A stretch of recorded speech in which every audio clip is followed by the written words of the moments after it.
له تعظيما لشأنه وأشهد أن محمدا عبده ورسوله داعي إلى رضوانه اللهم صل عليه وعلى آله وأصحابه وإخوانه. Hadirin hadirat yang Allah Subhanahu wa taala, kita lanjutkan bab berikutnya dari kitab Al-Kabair karya Syekh Muhammad bin Abdul Wahhab rahimahullahu taala. Babun al-istighfafu bi ahlil fadl, bab tentang menghina atau merendahkan orang-orang yang memiliki kemuliaan. Maksudnya hal ini termasuk dari dosa besar, merendahkan mereka, menghina mereka, ya. Itu orang-orang yang memiliki keutamaan, terutama terkait dengan keutamaan agama. Kenapa dikatakan dosa besar? Karena seharusnya kalau orang cinta sama agama, terus dia melihat ada orang rajin sholat, rajin ibadah, kemudian nampak pada orang tersebut nilai-nilai agama yang tinggi, tentunya dia akan menghormati sebagai bentuk penghormatan terhadap agama, sebagai bentuk pemuliaan terhadap agama. Tapi kalau ternyata dia melihat orang-orang yang agamanya kuat, malah dia rendahkan, malah dia remehkan, ini ada permasalahan dalam hatinya. Mungkin dia benci kepada agama. Kenapa sampai dia tidak suka sama orang yang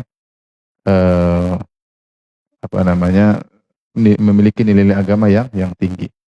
Oleh karenanya beliau membawakan bab ini, maksudnya di antara dosa besar adalah meremehkan, menghina, merendahkan orang-orang yang nampak pada diri mereka nilai-nilai agama.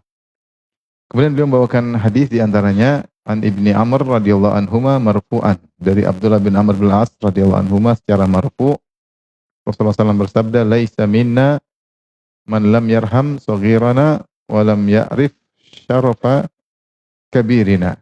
Bukan dari kami orang yang tidak menyayangi yang kecil, anak-anak kecil atau anak-anak muda di antara kami, dan bukan dari kami orang yang tidak mengenal kemuliaan orang-orang besar di antara kami. Jadi seorang mukmin hendaknya sayang kepada yang lebih kecil dan hormat kepada yang lebih besar. Ini secara umum kita memuliakan orang yang lebih tua, ya. Bagaimana lagi kalau orang tersebut ternyata agamis, ya, rajin sholat, rajin ibadah, rajin sedekah, ya, kemudian melakukan nilai-nilai agama yang nampak padanya. Apalagi sampai menghina, ya, ini sungguh hal yang sangat berat, ya. Oleh karenanya dalam Al-Quran kita dilarang menghina kaum mukminin secara umum, ya. Allah berfirman, ya ayyuhalladzina amanu la yaskhar qaumun min qaumin asa yakunu khairan minhum. Wahai orang beriman, janganlah sebagian kalian atau suatu kaum mengejek kaum yang lain. Bisa jadi yang diejek lebih baik daripada yang mengejek. Allah Subhanahu wa taala mengatakan orang-orang yang mengejek orang-orang yang sedang bersedekah, alladzina yalmizunal mutawwa'ina minal mu'minina fis shadaqat. Orang-orang munafik yaitu mereka mengejek orang-orang yang sukarela ketika bersedekah. Diejek, sedekah banyak dibilang riya. Sedekah sedikit katanya Allah enggak butuh kalau cuma sedikit. Jadi sedekah banyak salah, sedekah sedikit apalagi salah. Jadi mereka ngejek. Makanya Allah mengatakan alladzina yalmizunal mutawwa'ina minal mu'minina fis shadaqat walladzina la yajiduna illa juhdahum fayaskharuna minhum sakhirallahu minhum. Itu orang-orang yang mengejek orang-orang yang bersedekah dengan sukarela. Demikian juga mengejek orang-orang yang tidak bisa sedekah kecuali cuma sedikit. Maka mereka pun mengejek, Allah pun akan mengejek mereka. Ini secara umum, apalagi yang diejek adalah orang-orang yang memiliki kemuliaan dalam agama, ya. Maka ini sangat berbahaya, menunjukkan hatinya bermasalah. Dia kok tidak suka sama orang yang agamis. Ada orang pakai jilbab, ada orang berdakwah, ada orang menghidupkan syiar-syiar Islam, kok dia tidak suka, bahkan dia ngejek, bahkan dia merendahkan. Ya, ini berarti ada masalah dalam hatinya terkait agama. Isyarat dia tidak suka dengan agama, karena dia meremehkan simbol-simbol agama. Di antara simbol-simbol agama adalah orang-orang yang menjalankan nilai-nilai agama. Terus hadis berikutnya, wali Abi Dawud an Abi Musa marfu'an. Al-Imam Abu Dawud meriwayatkan dari Abu Musa Al-Asy'ari secara marfu', Rasulullah SAW bersabda, Inna min ijlalillah ikrama dzisyaibah al-muslim. Di antara bentuk mengagungkan Allah adalah memuliakan orang muslim yang sudah beruban. Mana sudah beruban? Wahamil Quran, dan juga memuliakan orang yang hafal Quran, ghairil ghali fihi wal jafi anhu, yang tidak berlebihan dalam Al-Quran dan juga tidak menjauh dari Al-Quran. Karena Rasulullah bersabda, inna min ijlalillah, di antara bentuk mengagungkan, memuliakan Allah adalah memuliakan 3 orang ini. Yang pertama, Dzu asyaibah al-muslim, yaitu seorang muslim yang sudah beruban. Maksudnya apa? Para ulama menjelaskan, yaitu dia sudah lama beribadah. Orang ini lebih dahulu daripada kita beribadah. Dia sudah menjalani peribadatan kepada Allah sampai rambutnya beruban. Selama ini dia sudah sholat, sudah sekian puluh tahun sampai rambutnya beruban. Selama ini dia telah menafkahi anak istrinya sampai rambutnya beruban. Nah, orang ini telah ubannya karena Allah Subhanahu wa taala, ya. Selama ini dia baca Quran, terus dia dibaca Quran sampai rambutnya beruban. Maka orang begini hendaknya dimuliakan, ya, karena di antara umurnya dia habiskan untuk beribadah kepada Allah, ya. Ini bukan beruban karena minum khamar terus, bukan, ya. Bukan beruban karena main judi terus, tidak. Maksudnya muslim yang taat sampai beruban. Kita tahu orang ini sejak muda dia sering ibadah, sering taat. Ya, hendaknya kita muliakan dia karena ubannya ini mengingatkan dia sudah banyak beribadah kepada Allah Subhanahu wa taala. Dia sudah banyak berjuang di jalan Allah Subhanahu wa taala. Maka orang seperti ini hendaknya dimuliakan. Ini menunjukkan dia menampakkan nilai-nilai agama. Ubannya, dia beruban karena beragama. Karena dia beruban dalam menjalankan ibadah kepada Allah, ya, maka hendaknya kita muliakan. Yang kedua yang hendaknya dimuliakan adalah hamil Quran, yaitu orang-orang yang menghafal Al-Quran. Yang menghafal Al-Quran tetapi tidak berlebihan, ghali maksudnya berlebihan dalam Al-Quran, dan juga tidak jauh dari Al-Quran. Tidak jauh dari Al-Quran. Yang dimaksud dengan hamil Quran, penghafal Quran, yaitu bukan sekedar menghafal tapi juga mengamalkannya. Mengamalkannya, ya. Dalam satu hadis Rasulullah SAW bersabda, yu'ta bil Qur'ani wa ahlihi. Pada hari kiamat kelak akan didatangkan Al-Quran dan ahli Quran. Siapa ahli Quran tersebut? Alladzina ya'maluna bihi, yaitu yang mengamalkan Al-Quran. Dalam riwayat seperti yang dimaksud dan ahlul Quran itu bukan penghafal doang, tapi alladzina ya'maluna bihi, yang dia hafal dan dia juga mengamalkannya. Taqdumuhu suratul Baqarah wa alu Imran, ya. Atau wa ali Imran, ya. Maka dia surat Al-Baqarah dan Al-Imran mendahului dia, yaitu untuk beri syafaat kepadanya. Yang menjadi perhatian kita di sini, Rasulullah menjelaskan yang dimaksud dengan ahlul Quran, maksudnya alladzina ya'maluna bihi, yaitu orang yang mengamalkannya. Makanya orang yang hafal Quran tapi dia tidak murojaah, siangnya dia tidak mengamalkannya, ya, maka dia disiksa di alam barzakh. Di malam hari dia tidur, tidak dia baca, siang hari dia tidak amalkan. Ternyata Quran tersebut akan menyerang dia di alam barzakh sebelum hari kiamat. Makanya Rasulullah SAW bersabda, Al-Qur'anu hujjatun lak au alaik. Al-Quran itu akan membelamu atau akan menyerangmu, jadi bumerang bagimu. Jadi peringatan kepada orang-orang yang hafal Quran, mereka punya konsekuensi untuk bisa mengamalkan Al-Quran tentunya semampunya. Fattaqullaha mastata'tum. Tentu belum tentu kita bisa mengerjakan seluruh isi Al-Quran. Tapi seorang berusaha mengamalkan semampunya agar Al-Quran tersebut membelanya, memberi syafaat baginya, bukan malah menyerangnya dan menyebabkan dia disiksa di alam barzakh. Maka di sini Rasulullah mengatakan, yaitu orang yang hafal Quran ghairul ghali fihi, yang tidak berlebih-lebihan. Apa tidak berlebih-lebihan? Ada yang mengatakan berlebih-lebihan maksudnya menafsirkan sembarangan, mentakwil sembarangan, ya. Berlebih-lebihan.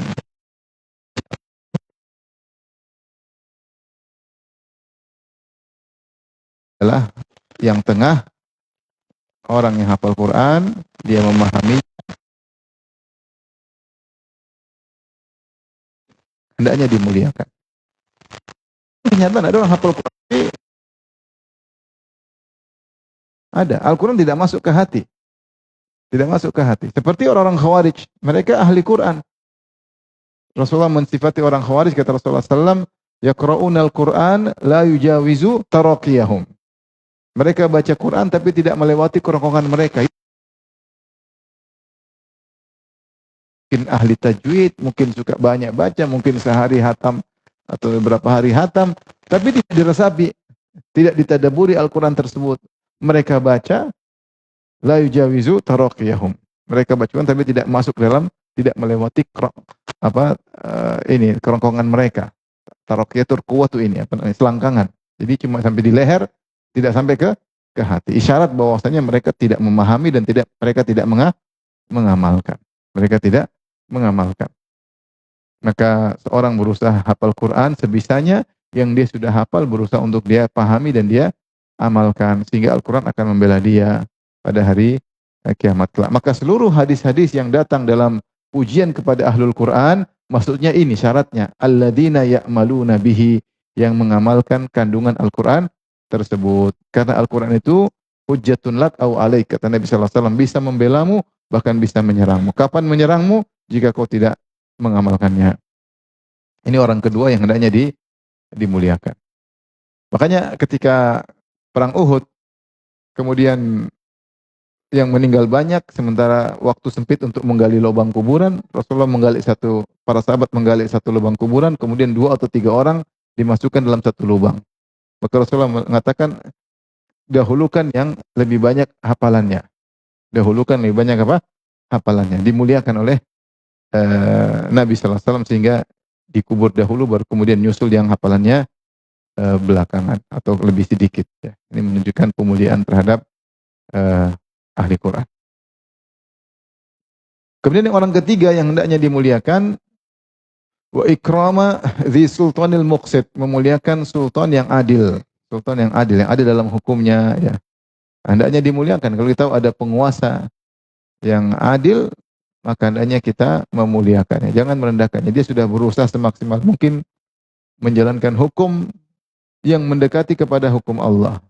Mungkin dia tidak bisa 100%, tapi kita tahu dia sudah berusaha. Maka pemimpin seperti ini hendaknya kita muliakan. Maka hadis ini menjelaskan berarti mafhum mukhalafahnya.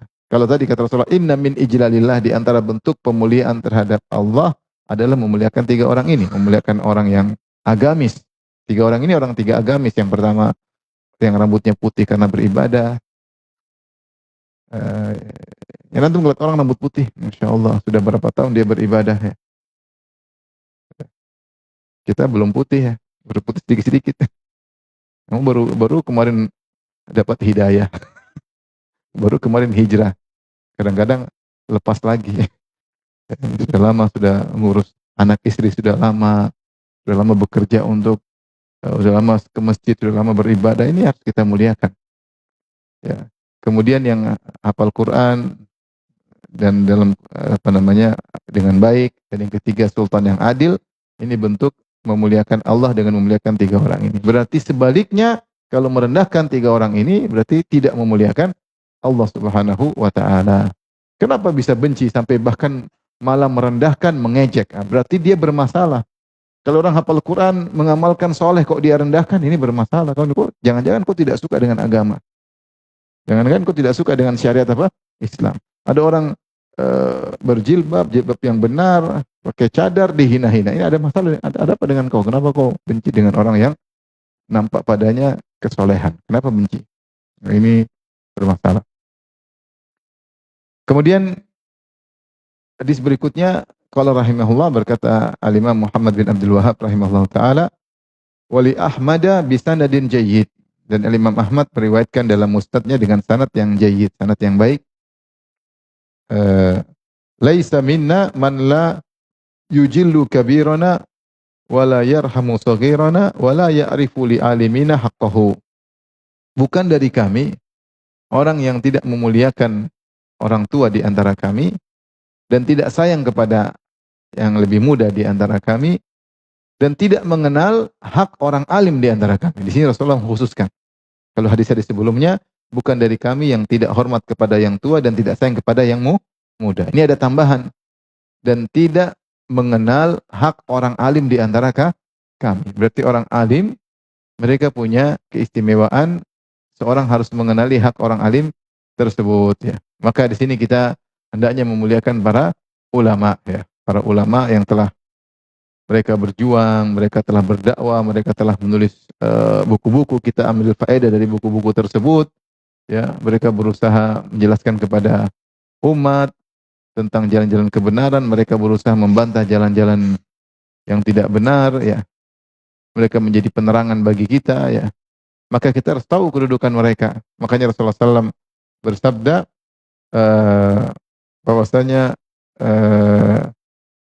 fadlul alim 'alal 'abid ka fadlil qamari 'ala sairil kawakib. Keutamaan seorang ahli ilmu dibandingkan ahli ibadah seperti keutamaan rembulan dibandingkan seluruh bintang-bintang ya. Karena rembulan itulah yang beri cahaya ya.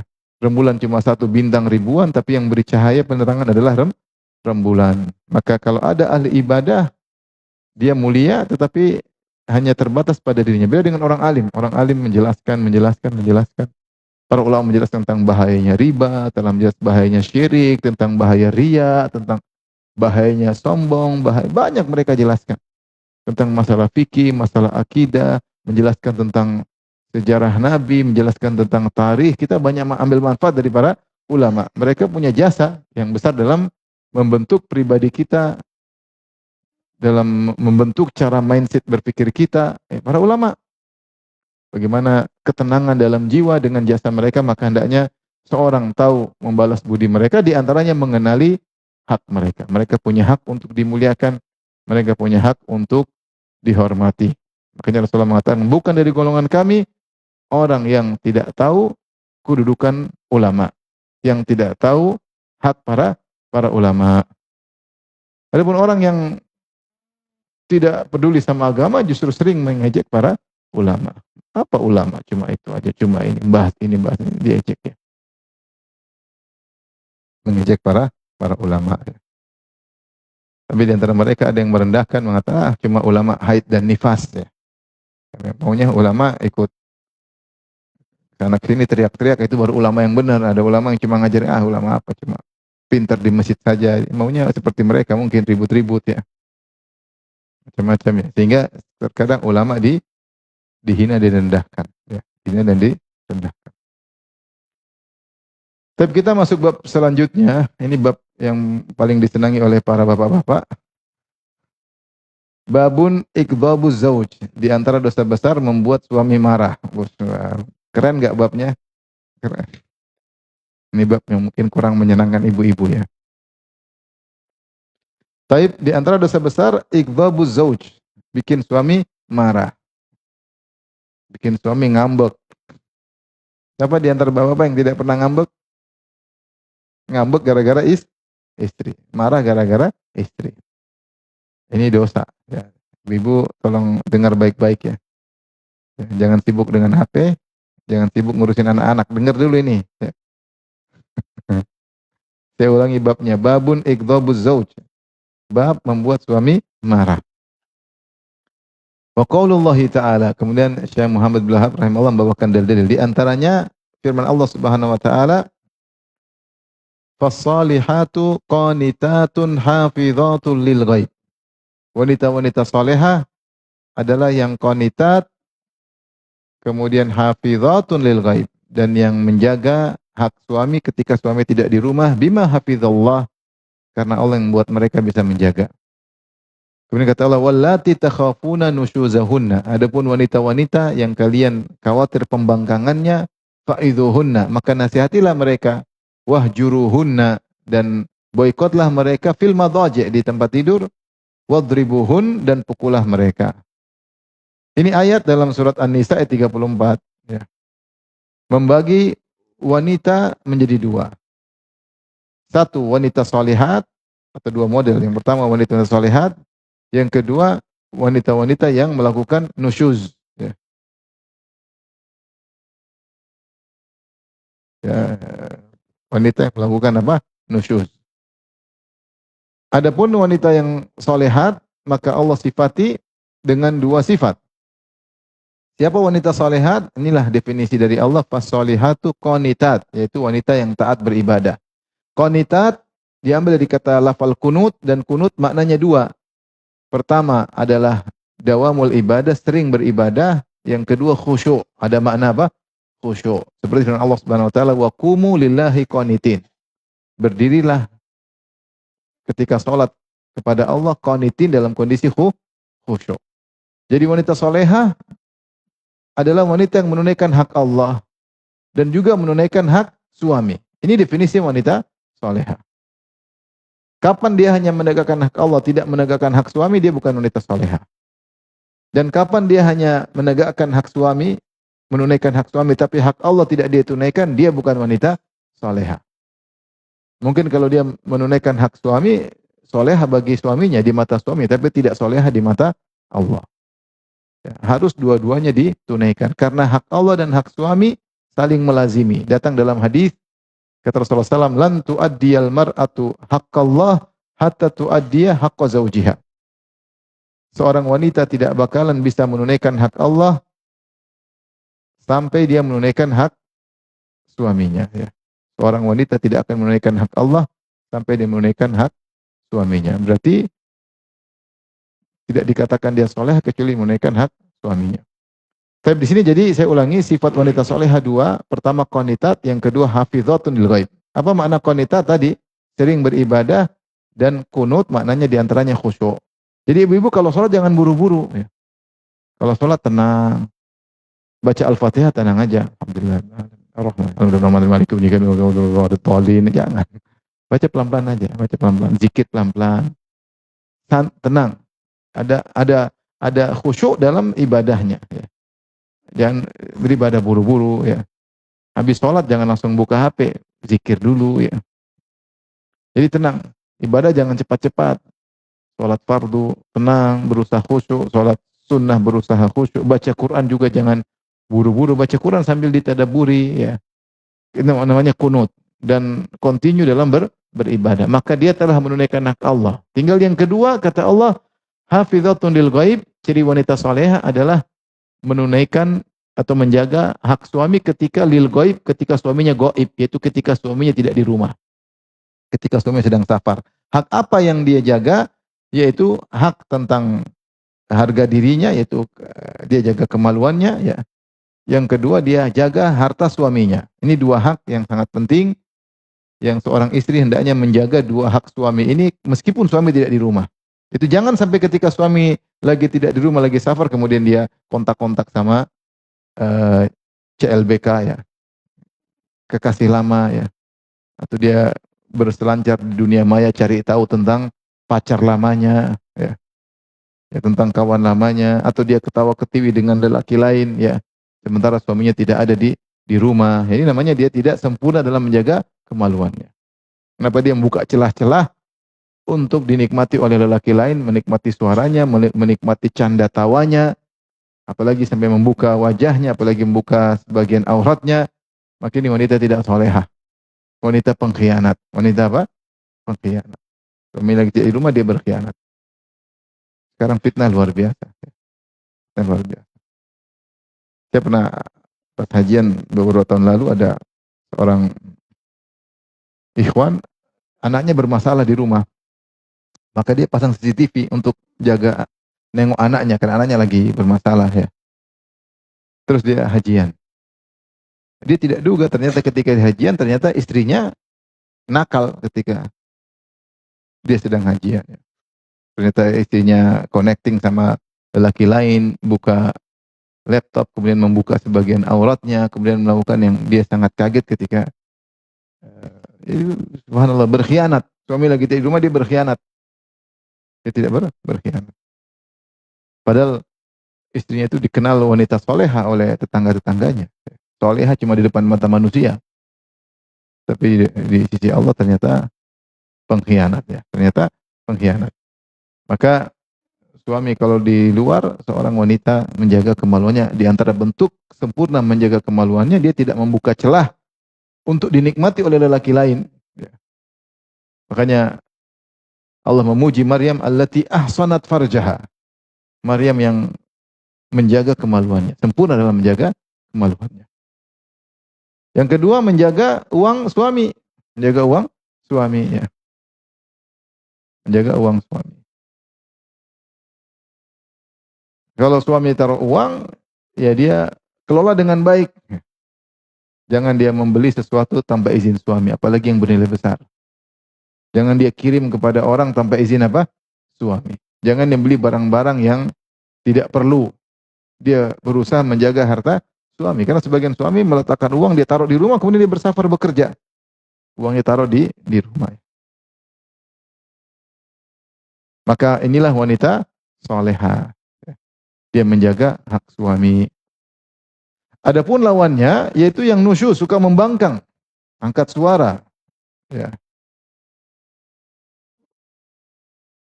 Fansyuzu itu bangkit, itu bangkit. Kalau dia diomong, nusyuz artinya bangkit. Dia ngomongin, angkat suara. Dikasih tahu, malah ngasih tahu lagi balik. Suaminya angkat suara, dia lebih kencang lagi apa? Suaranya. Ini namanya nusyuz, nampak pembangkangan. Disuruh ke timur, dia malah ke barat. Suruh pergi ke masjid, malah ke mall. Disuruh kemana, dia pergi kemana. Ya, membangkang. Kata Allah Subhanahu wa taala, model wanita kedua bukan wanita soleha. Adapun wanita-wanita takhafuna nusyuzahunna, yang kalian khawatirkan pembangkangannya, faidhuhunna, maka nasihati. Suami kalau ada wanita membangkang, nasihati. Dengan tulus, dengan ikhlas, sebutkan ayat, sebutkan dalil. Bertakwa kepada Allah. Ada hari kebangkitan, ada hari pertanggungjawaban. Kita akan dihisab. Saya dihisab, kau dihisab. Saya melakukan tanggung jawab saya sebagai suami. Apa kau sudah melakukan tanggung jawabmu sebagai istri? Nasihati. Sebutkan dalil. Al-Quran dan Sunnah. Ya. Nasihati dengan tulus. Berusaha masuk ke dalam relung hatinya agar dia sadar. Dengan cara yang baik. Bukan nasihat di depan umum. Bukan nasihat lewat status HP. Ya. Bukan menyerang lewat status Facebook. Ya. Ini sebagian orang, ikhwan, menyerang istrinya pakai apa? Medsos. Istrinya balas juga pakai medsos. Ya, jadi nasihat yang tulus, nasihat tersebut kita ingin istri kita baik. Kita nasihat dengan baik, dengan hati yang tulus. Karena kalau dia baik, kita yang dapat untung. Kita akan dihormati oleh istri. Kalau tidak bermanfaat dinasihati, wahjuruhunna, boikot dia. Fil madhaji', tapi boikotnya di rumah. Kata Nabi, wala tahjur illa fil bait. Jangan kau boikot kecuali di rumah. Itu di rumah sama-sama tapi tidak tidur bareng. Tidak tidur di bareng ya. Kalau tidur pun satu tempat tidur, kepalanya dia di utara, kepala kita di selatan. Itu bokong kita di utara sama dengan kepala dia. Atau dia menghadap timur, kita menghadap apa? Barat ya. Kita boikot. Dia ajak ngomong, kita cuek, enggak usah kita pedulikan. Atau kita tidur di kamar yang lain. Tidur sama kucing boleh. Ini boikot ya. Seharusnya bermanfaat ya, tetapi kenyataannya kurang bermanfaat. Justru yang menderita suaminya ya. Kalau cuma satu ya begitu ya. Nah, sudah akhirnya saya boikot malah terboikot, Ustaz. Ada yang bilang gini, kita boikot malah terboikot. Sudah, pergi aja kamu sana, ngapain tidur sini lah, walah terboikot ya. Kalau dulu bermanfaat, sekarang Allah alam bermanfaat atau tidak ya. Yang ketiga, wadribuhun. Kalau sudah diboikot di rumah tidak bermanfaat, silakan pukul. Tapi dorban ghaira mubarrih. Pukulan yang tidak melukai. Itu pukul bukan di bagian-bagian sensitif, bukan di ulu hati ya, bukan di hidung, bukan di leher, enggak, di bokong, di di pundak. Artinya yang pukulan mendidik, bukan pukulan belas dendam. Bukan KDRT sampai matanya hijau ya enggak. Enggak. Pukul bagian-bagian yang tidak sensitif agar dia sadar ya. Fa in ata'nakum fala tabghu 'alaihinna sabila. Kalau ternyata mereka baik ya sudah. Alhamdulillah. Nah, ibu-ibu jangan menjadi wanita seperti ini. Wanita nusyuz, nasyizat ya. Hendaknya menjadi wanita yang solehat. Syaratnya dua, rajin ibadah, menunaikan hak suami. Makanya dalam hadis ketika Rasulullah SAW ketemu dengan seorang wanita, Rasulullah bertanya, adatu ba'lin anti, apakah engkau punya suami? Kata dia punya. Kata Rasulullah, "Kaifa anti minhu?" Bagaimana sikapmu terhadap suamimu? La alu bihi juhdan illa ma la astati'u kama qalat. Kata dia, saya berusaha melayani suamiku semaksimal mungkin kecuali yang saya tidak mampu. Dia ngakunya begitu sama Nabi. Kata Nabi, "Unzuri aina anti minhu fa innahu jannatuki wa naruki." Lihatlah bagaimana kedudukanmu di sisi suamimu, sungguhnya suami itu surgamu atau nerakamu. Artinya kalau suami ridha, insyaallah seorang wanita masuk surga. Jika suami tidak ridha karena hak-haknya dizalimi, hak-haknya tidak ditunaikan, dia sudah kerja banting tulang dari pagi sampai sore, ya, dibanting orang juga malah. Terus ternyata istrinya tidak hormat, tidak melayani, merasa tinggi, bentak-bentak. Nah, ini dia tidak zalim, ini ciri-ciri wanita penghuni neraka jahanam. Makanya Rasulullah SAW mengatakan, "Ya ma'syaran nisa tasaddaqna," wahai para wanita, bersedekahlah. Fa inna kunna aktsar hatabi jahannam, karena kalian banyak penghuni neraka jahanam. Ada yang tanya, "Kenapa ya Rasulullah? Kenapa wanita banyak masuk neraka?" Kata Rasulullah, "Anna kunna takfurnal ashir," karena kalian tidak tahu berterima kasih sama suami. Sudah banyak dikasih, tidak tahu terima kasih. Ya. Masih nuntut lagi, masih ini lagi, ngambek melulu, nuntut banyak, inilah, ngangkat suara, ya. Kasihan suami seperti ini. Maka inilah di antara sebab utama wanita masuk neraka, karena membangkang kepada apa? Suami. Tidak tahu berterima kasih kepada suami. Dalam hadis kata Rasulullah, "La yanzurullah ila imra'atin," ya, Allah tidak melihat kepada wanita yang tidak berterima kasih pada suaminya, wa hiya la tastagni anhu, padahal dia selalu butuh kepada suaminya. Padahal dia selalu butuh kepada suami, tapi tidak berterima kasih kepada suaminya. Padahal dia selalu butuh kepada suaminya. Maka ibu-ibu bertakwa kepada Allah Subhanahu wa taala agar menjadi wanita yang salehah, taat kepada suami, menunaikan hak suami.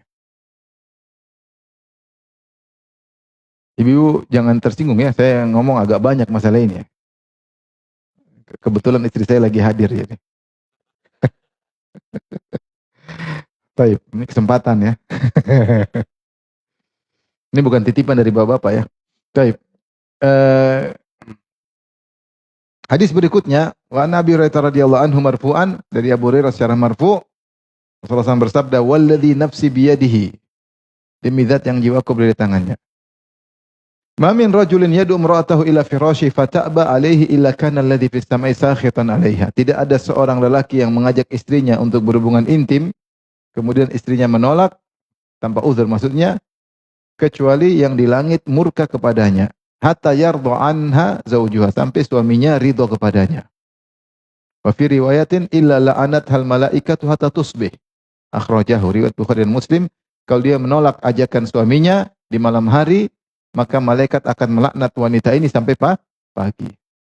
Ya ukhti, ya ummi, apa faedahnya anti salat, anti baca Quran, tapi dilaknat malaikat dari malam sampai pagi.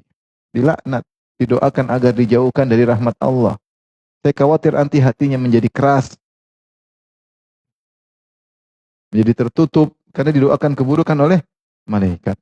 Ini dalil bahwasanya di antara kebutuhan yang penting bagi seorang laki adalah kebutuhan biologis. Ya. Dan kalau seorang laki menghendaki agar kebutuhan biologisnya dipenuhi, maka wanita tidak boleh menolak kecuali ada uzur syar'i. Misalnya lagi sakit, lagi stres. Ini boleh nggak bisa, lagi stres, papi saya lagi stres, ya sudah. Lagi sakit nggak bisa, ya itu oke lah. Ya. Ada uzur syar'i. Tapi kalau nggak ada uzur syar'i, kemudian selalu menolak, maka ini dosa besar. Dosa besar. Kenapa? Dimurkai oleh Allah dan dilaknat malaikat sampai pagi hari. Ya. Dan kondisi yang tidak nyaman dalam hubungan suami istri ini menyebabkan banyak permasalahan keluarga, banyak permasalahan sosial, banyak. Lelaki yang misalnya ketika istrinya diajak tidak mau, akhirnya mungkin dia bisa berzina. Dia memuaskan dengan cara yang haram, dia nonton yang tidak, dia pergi ke pantai pijat. Ya. pantai mijet, mana-mana dia, dari kemana-mana. Akhirnya tidak terpenuhi. Mulai dia cari penyaluran, lelaki syahwat harus disalurkan. Ya. Oleh karena ini perkara yang krusial. Sampai Nabi SAW mengatakan, kalau suami mengajak, maka hendaknya dipenuhi. Rasulullah mengatakan, wa in kanat ala tanur, meskipun sang istri sedang masak, bakar roti di tungku, maka ditinggalkan roti tersebut demi memenuhi panggilan suaminya. Kalau suaminya berteriak, "Hani," Masya Allah, itu roti buang aja, hangus tidak ada masalah. Mubazir Ustaz, mubazir iya, tapi ada mudarat yang lebih besar. Dalam kaidah irtikabu akhafidz dhararain, boleh menempuh kemudaratan yang ringan dalam rangka menolak kemudaratan yang besar. Ya. Meskipun hangus, biarin aja. Kalau suami sudah panggil. Bahkan dalam hadis kata Nabi SAW, wa in kanat ala qatab, meskipun sang istri sudah di atas qatab. Qatab ini ada yang mengatakan, sebar mubalaghah dari Nabi, ada yang mengatakan ketika dia sudah naik di pelana onta, kemudian tiba-tiba suaminya ingin berhubungan dengan dia, maka hendaknya dia turun melayani suaminya. Ada yang mengatakan meskipun suaminya ingin berhubungan misalnya di atas onta, ini sekedar metafora saja, hiperbola, maka hendaknya dia penuhi. Jadi Rasulullah benar-benar memberi penekanan. Apalagi kita tahu bahwasanya fitnah paling dahsyat bagi lelaki, fitnah apa? Wanita. Makanya Rasulullah mengatakan, innal mar'ata tuqbilu ala surati syaitan wa tudbiru ala surati syaitan. Sungguhnya wanita itu datang dalam bentuk syaitan, dari belakang juga dalam bentuk syaitan. Maksudnya syaitan menghiasi. Kata Rasulullah SAW, al-mar'atu auratun idza kharajat istasyarra syaitan. Dalam hadis Tirmidzi, wanita itu aurat, kalau dia keluar syaitan sudah mengintai. Buat apa? Untuk menghiasi wanita tersebut di mata lelaki. Dan syaitan sudah bersumpah, la uzayyinanna fil ardi, la uzayyinanna, aku akan menghiasi maksiat ya di atas muka bumi. Di antaranya menghiasi maksiat. Sehingga kalau datang di depan, syaitan akan hiasi. Sehingga laki-laki mengumbar pandangannya, menimbulkan syahwat. Jadi di belakang pun dihiasi. Maka Rasulullah mengatakan, jika seorang melihat kemudian tergerak syahwatnya, maka hendaknya dia pulang ketemu apa? Istrinya. Karena itu bisa menolak apa yang bergejolak dalam hatinya. Maka di antara sunnah, kalau seorang tergerak syahwatnya, segera ke istrinya. Segera ke istrinya, agar lepas gejolak dalam hatinya. Dan itu Nabi katakan di zaman Nabi, yang wanita tidak keluar-keluar sana kemari. Di zaman sekarang, fitnah wanita di mana-mana. Jadi kalau suami lagi kerja, tahu-tahu jam 10 pagi dia pulang, ketemu istri, Assalamualaikum, salam, segera. Ya udah, kenapa Mas? Udah jangan usah tanya-tanya, udah.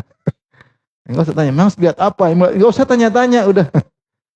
Pokoknya saya pingin penyaluran ya. Istri berusaha sambut, berarti suami sayang sama anti. Kasihan ada sebagian suami tidak berhasrat sama istrinya. Benar.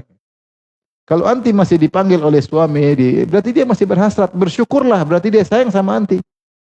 Ada suami tidak bisa berhasrat sama istrinya. Tidak bisa. Akhirnya jajan terus di luar. Jajan terus di luar. Ngerti jajan nggak? Ini masalah. Ada kisah, ada anak-anak pondok, anak-anak SMA disuruh ceramah, dia ceramah di mana? Di penjara waktu itu. Ada tugas ceramah di penjara. Di antara pertanyaan, Ustadz, kita boleh nggak jajan di luar? Boleh, boleh. Dia nggak ngerti istilah jajan ya. Maksudnya zina ya. Dia nggak ngerti, katanya boleh. Jadi ceritain, saya ketawa ya, karena anak-anak mana ngerti masalah jajan ya. Sekarang udah pada ngerti. Jadi maksud saya seperti itu ya. Kalau suami masih berhasrat, masih suka, bersyukur ya. Banyak orang tidak berhasrat. Untuk bisa berhasrat kepada istrinya, dia harus nonton macam-macam, harus lihat macam-macam, dia bermaksiat supaya dia istrinya cuma sekedar pelampiasan. Dia ngeliat istrinya tidak berhasrat. Banyak orang seperti itu. Saya ketemu dengan orang, dokter cerita, dia mendapati pasien yang seperti itu. Yang lihat istrinya sudah tidak hasrat.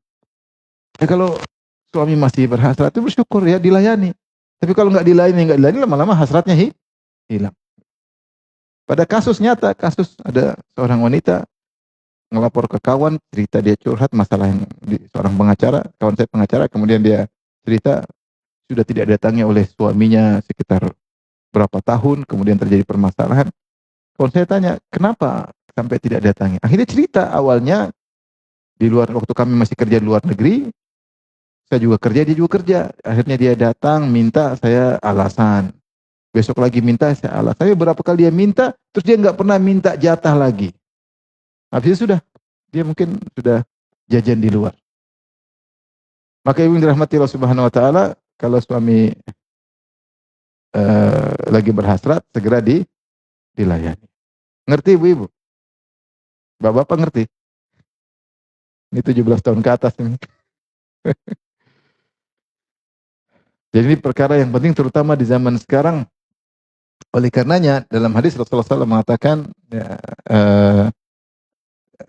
tentang khairun nisa diantaranya allati sarratka idza ra'aitaha, ya allati sarratka, yang menyenangkan engkau jika engkau memandangnya. Maka seorang lagi kalau sudah lihat istrinya senang berhasrat, insya Allah itu berarti masih bisa hubungan rumah tangga yang harmonis. Tapi kalau sudah enggak berhasrat, karenanya jangan lupa untuk taat kepada suami.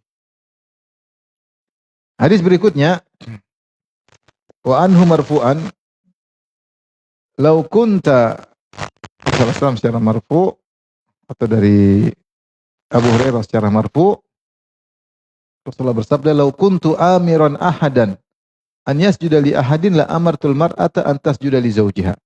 Kalau aku boleh memerintahkan seorang sujud kepada selain Allah, tentu aku akan perintahkan wanita sujud kepada suaminya. Kalau aku boleh nyuruh seorang sujud kepada selain Allah, aku akan suruh wanita sujud kepada suaminya. Namun dalam syariat Islam tidak boleh sujud. Sujud ada dua. Ada sujud ibadah, ada sujud tahiyat. Sujud tahiyat itu sujud penghormatan. Dahulu sebelum syariat Nabi Muhammad boleh sujud. Ya. Seperti ayah ibu Yusuf dan keluarganya sujud kepada Nabi Yusuf alaihissalam yang Allah sebutkan dalam Al-Qur'an, ya. Sujada qala ya abati hadza ta'wilu ru'yaya min qabl, ya. Fa kharru lahu sujada. Mereka sujud kepada Nabi Yusuf, itu sujud tahiyat, sujud penghormatan. Oleh karenanya Allah memerintahkan kepada iblis untuk sujud kepada Adam, iblis dan malaikat. Wa idh qulna lil malaikati isjudu li Adama fasajadu illa iblis. Allah suruh malaikat dan iblis sujud pada Adam. Sujud ibadah atau sujud penghormatan? Sujud penghormatan. Ini syariat dulu ada. Tetapi bukan sujud ibadah, sujud penghormatan, namanya sujud tahiyat. Tidak mungkin Allah menyuruh malaikat beribadah kepada Adam, tidak mungkin. Dan malaikat tentu tidak mau beribadah kepada Adam. Tapi yang dimaksud sujud penghormatan, karena Allah sudah memuliakan Adam dengan menciptakan dengan kedua tangannya, mengajarkan dia nama-nama Allah, maka Allah suruh hormati dengan bentuk sujud. Dan dulu syariat sujud disyariatkan sujud tahiyat, sujud penghormatan, bukan sujud ibadah. Maka Rasulullah mengatakan, seandainya saya masih boleh menyuruh orang sujud penghormatan, ya, dengan sujud kepada selain Allah, tentu saya menyuruh seorang wanita sujud kepada suaminya. Ini menunjukkan bahwasanya hak paling besar yang harus ditunaikan oleh seorang wanita adalah hak suaminya. Bahkan para ulama mengatakan, jika seorang wanita sudah menikah, maka hak suaminya lebih besar daripada hak kedua orang tuanya. Hak suaminya lebih besar daripada hak kedua orang tuanya. Di mana jika ada pertentangan antara ayah dan ibunya dengan suaminya dalam urusan rumah tangga, maka dia harus mendahulukan suaminya. Dia harus lebih taat kepada suaminya selama bukan maksiat. Contoh misalnya dalam satu rumah tangga, kemudian ayah ibunya mengatakan kamu tidak boleh merantau, udah kamu di sini saja. Tinggal sama ayah dan ibu, dekat dengan ayah dan ibu. Kata suaminya enggak. Saya ingin tinggal di Papua misalnya. Udah, kamu harus ikut. Harus taat. Tapi ibu begini, ibu bilang tinggal di Bekasi aja, enggak, Papua. Harus berangkat. Saat itu dia nurut sama siapa? Bapak ibunya atau sama suaminya? Suaminya. Ada yang bilang, Ustadz, kenapa bisa demikian? Bukankah ayah ibunya sudah repot merawatnya? Masa tiba-tiba hak berubah? Siapa yang melahirkan perempuan tersebut? Ibunya. Siapa yang kasih makan? Ayahnya. Sampai umur 21 tahun. Terus ini laki-laki culun nikahi dia. Terus bawa setelah itu hak pindah ke dia. Kok bisa begitu? Tidak adil, Ustaz. Ada yang bilang begitu. Tidak adil. Mana? Ini enggak ada apa-apa, cuma bayar mahar, kemudian semua hak pindah ke dia. Itulah aturan syariat. Karena syariat memandang keharmonisan rumah tangga sangat penting. Di antara bentuk keharmonisan hanya bisa berjalan jika istri taat kepada suami. Kalau enggak akan jalan pemerintah kecil itu. Enggak akan jalan. Nggak akan jalan. Dan kalau pemerintahan dalam rumah tangga berjalan, pemerintahan kecil, di mana sang suami adalah kepala rumah tangga, ya, maka akan baik dalam pendidikan anak-anak. Tapi kalau yang pegang kendali, suami nggak bisa pegang kendali, istri membanggang, rumah tangga kacau, pendidikan anak juga kacau. Maka ini pentingnya taat kepada suami. Makanya Allah berfirman, "Ar-rijalu qawwamuna 'alan nisa." Para lelaki adalah pemimpin para wanita. Di antara tafsiran Ibnu Abbas, al-umara, bahwasanya para suami adalah amir-amir bagi para istri. Maka istri siapa saja yang bisa membuat suaminya terasa seperti amir, itu istri kita. Kenapa? Suaminya tahu dia pemegang kekuasaan, dia dilayani seperti amir. Tapi istri siapa yang berhasil membuat suaminya rasanya seperti kucing, ini istri bermasalah. Cuma meong nggak didengar, meong. Saya ketemu kawan, aduh Ustaz, istri saya seperti meong Ustaz. Makanya saya timbul istilah ini, karena ada teman dulu yang mengeluh, dia bilang dia seperti apa? Meong, kenapa? Meong nggak didengar. Sudah meong. Istri nggak dengar, kasihan. Seorang berusaha membuat suaminya merasa seperti apa? Seperti amir, ya.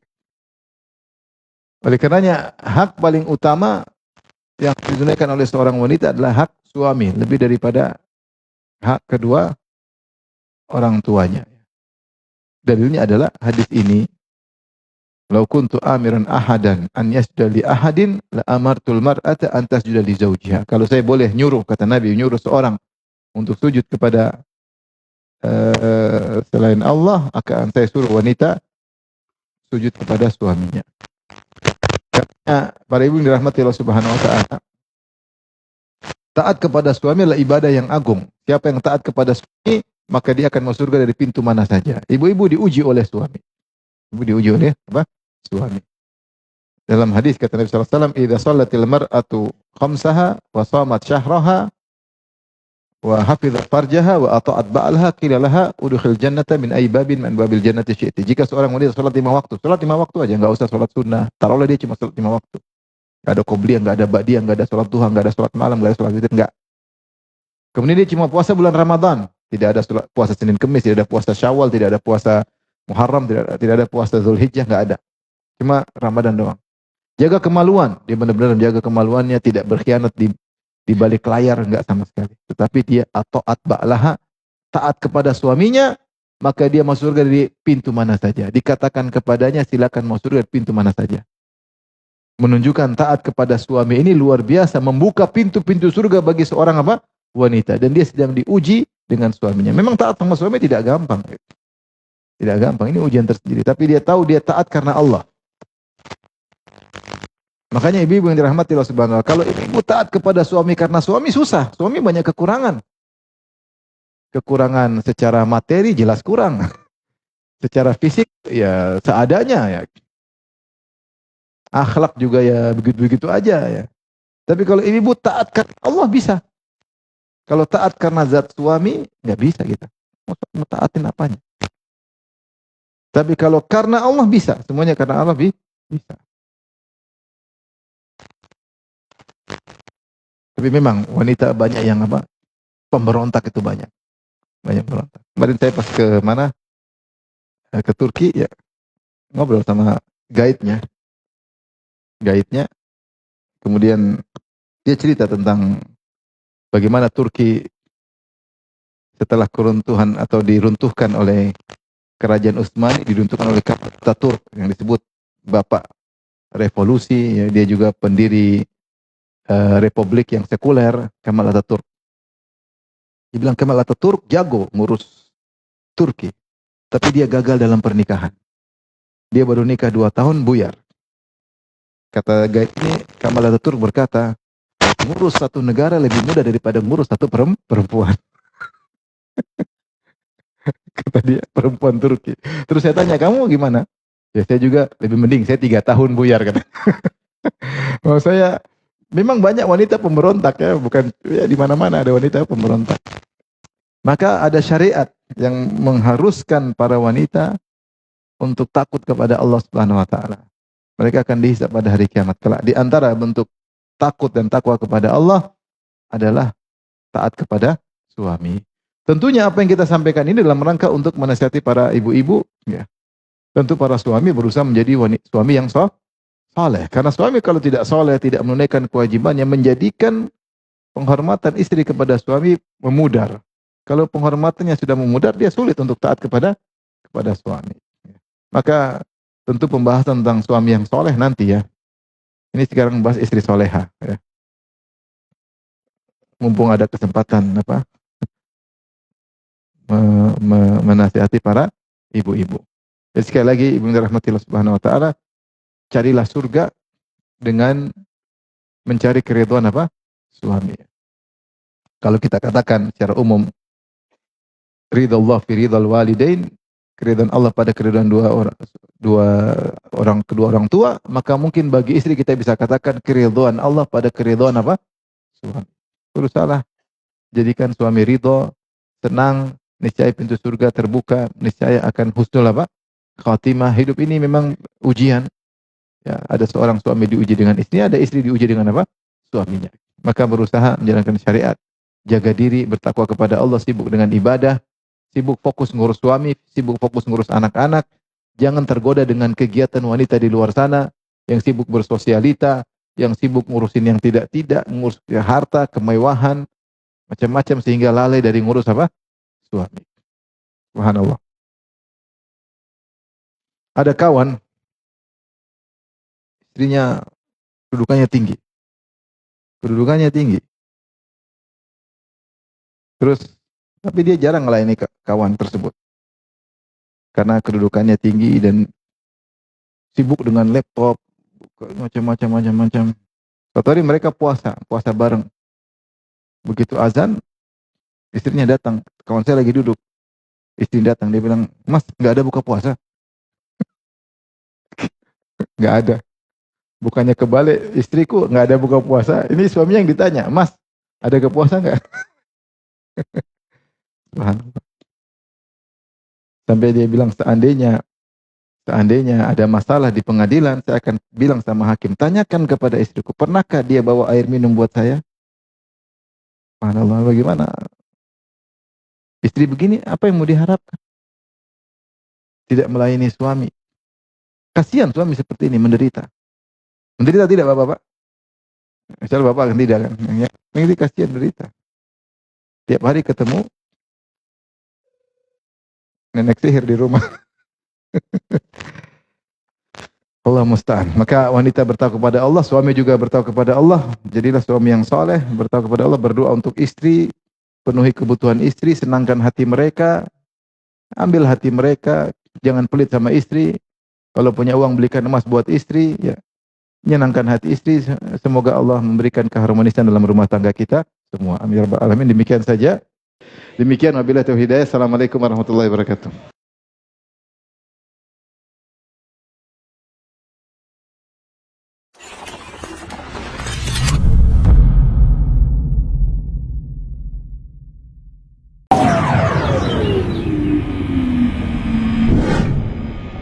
يا أيها الذين آمنوا أنفقوا من طيبات ما كسبتم ومما أخرجنا لكم من الأرض ولا تيمموا الخبيث منه تنفقون ولستم بآخذيه إلا أن تغمضوا فيه واعلموا أن الله غني حميد الشيطان يعدكم الفقر ويأمركم بالفحشاء والله يعدكم مغفرة منه وفضلا والله واسع عليم يؤتي الحكمة من يشاء ومن يؤت الحكمة فقد أوتي خيرا. Bismillahirrahmanirrahim. Alhamdulillahirabbil alamin. Wassalatu wassalamu ala Rasulillah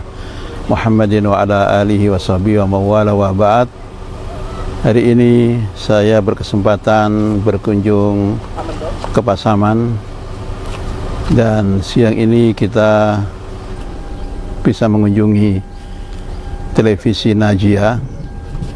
Masya Allah Ta'ala, televisi ini sudah banyak memberikan manfaat kepada Islam dan kaum muslimin yang ada di Pasaman secara khusus dan wilayah-wilayah sekitarnya secara umum, karena televisi ini sudah pakai satelit, sehingga bukan hanya mereka di Sumatera yang bisa menikmatinya, bahkan di luarnya mereka juga bisa menikmatinya. Ada hal yang penting kita sampaikan kepada para pemirsa. Ternyata untuk operasional kegiatan televisi ini tidak kurang 45 juta harus mereka keluarkan setiap bulan, dan donasi yang terkumpul tidak lebih dari 15 juta. Maka saya